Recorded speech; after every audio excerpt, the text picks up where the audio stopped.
Yes, yes, yes. You are tuned into the Diva Report on the streets. I'm your girl, Miss Diva, and I am here with the amazing one of my fellow media ladies, Cleverly Chloe. How are you? I'm good. Thank you for having me. I appreciate it.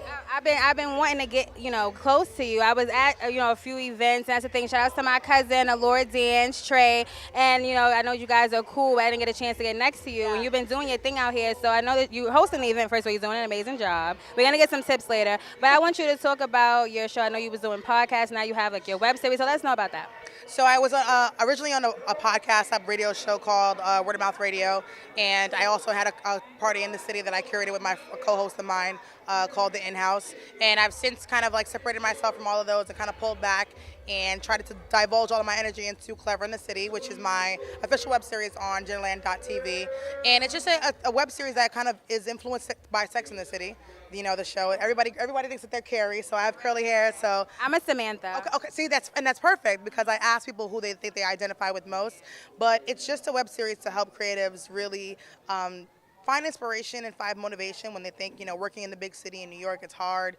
We get broke, we struggle, we go hungry, and we pursue and we try to make a good camaraderie amongst people and our peers that live in the city. So it's really just about focusing in and honing in on that and getting inspiration from this backdrop of the mecca of places, which is New York City, and grow from your peers and people that you can learn from in this industry that also live and work here as well. So basically, it's a web series. So like, is it like a behind the scenes things, like a documentary based, or is it like you guys acting? Like, what are you guys doing? It's not sketch comedy. It's loosely semi-documentary, but semi just kind of interactive. So I try to make it as unique as possible. Each episode is formatted differently, and you kind of get to experience my friends and people that work with me in this industry. I've had Walt from Black Ink, from VH1's Black Ink crew, Combat Jack. This next episode is going to feature people from the Friend Zone podcast. A couple of my other friends, Miss Lissa Knows, my friends that are DJs, Fab Rock, Blue Ivy from the Ivy Show, Crystal Aaron, she's a model and a dancer. So I've had so many different people, Naima Supreme, DJ Miss Milan, shout out to them. So people that work in all facets of this industry and that really can just sit down and talk about what it's like to be in New York and live as a New Yorker. It's a candid series, and the soundtrack to the series is unsigned artists. So all the music that you hear on Clever in the City is original music that was sent to us by artists that are unsigned. And that's the highlight, is to just kind of promote new music, and the backdrop, of course, is New York City. Well, clearly, if you guys don't know some of the names that she named, do your research. But I love that you're working with so many people that's out here doing their thing. But I love that you're supporting up-and-coming artists, because it's hard. Since you have a platform, you basically help them out. So I wanted to ask you, because you were hosting with other people and doing. So how did doing word of mouth and doing your parties? How does that coincide with you starting Cleverly in the City? And I love, well, obviously she said it's based on Sex and the City, but the logo, I love logo. So the logo is really cool, even though it's like like the show, Yes. but it's your own thing. So I like that. But yeah, how did that inspire you, and how did you learn from working with other people to working on your own? Well, so the beauty about having done all those other facets was being able to take from that what I learned. Like working with word of mouth, I learned what it took to book guests, and I learned what it took to reach out to people and just kind of just use that gusto to reach out to people and not be afraid of a no. So I've been able to book people and guests and things based on that. And now I have people that are coming to me like, when am I going to be in your show? And there are people that I respect in the industry that are like, hey, and I'm like, I didn't think you would come on my show. You're on Rap Radar or this High 97. So it's great. And I have people that respect me in the industry that want to help contribute and they want to help grow. And that's the main purpose, is to it's mass production and mass promotion on a small scale.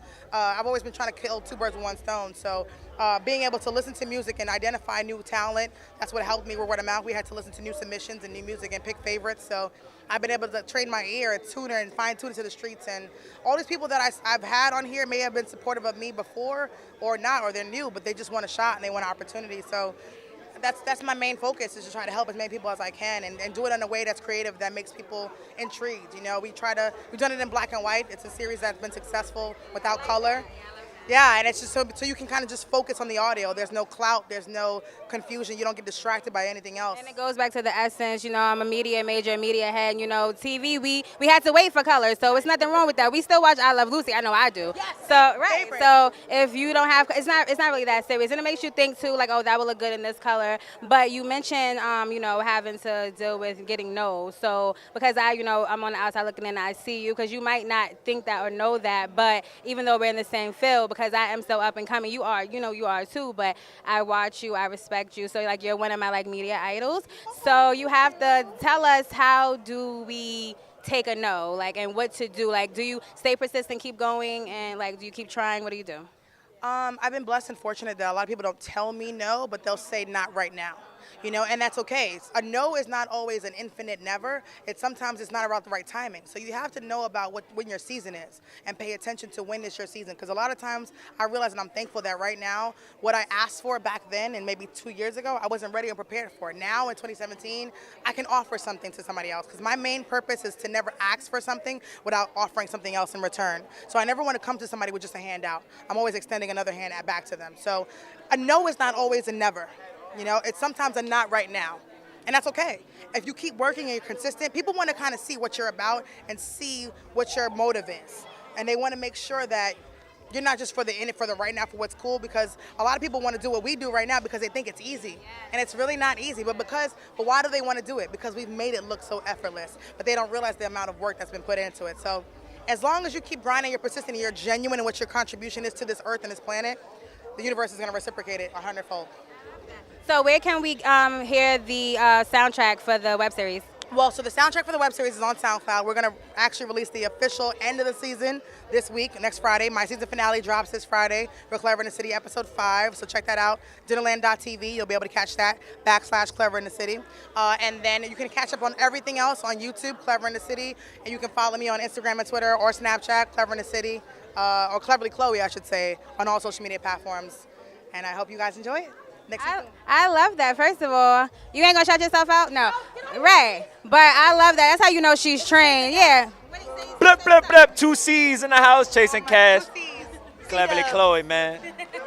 Put your money. No Chanel though, but I can tell that you seasoned, you already trained, because I didn't have to tell you, give your drops, give your name, anything. You was ready, let everybody know, and I love that. Like I said, I'm happy I got a chance to connect with you and talk to you. And just like you said, I go off of it's the energy, it's the timing, and certain things like things that might be right now, but right now is the perfect moment, and I got a chance to interview, so I'm excited. And you dropped some jewels on us, I hope so we can. So for the up and coming media fiends like I was or like you were when we were younger, and it's like, oh, I want to do that. They can watch the interview and get some inspiration, and that's what it's about. Don't stop yourself, but don't exhaust all possibilities in this industry. It doesn't have to stop behind the mic. Go behind the scenes. I'm behind the lens, and I love it. Love it.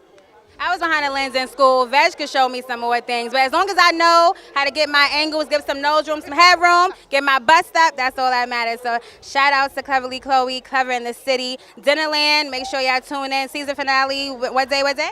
June 30th. It drops. Ooh, you know what else dropped that day? Uncle Sean. But yeah, you already know. Diva Report in the streets. Shout outs to my girl, Cleverly Chloe. I'm excited. We out.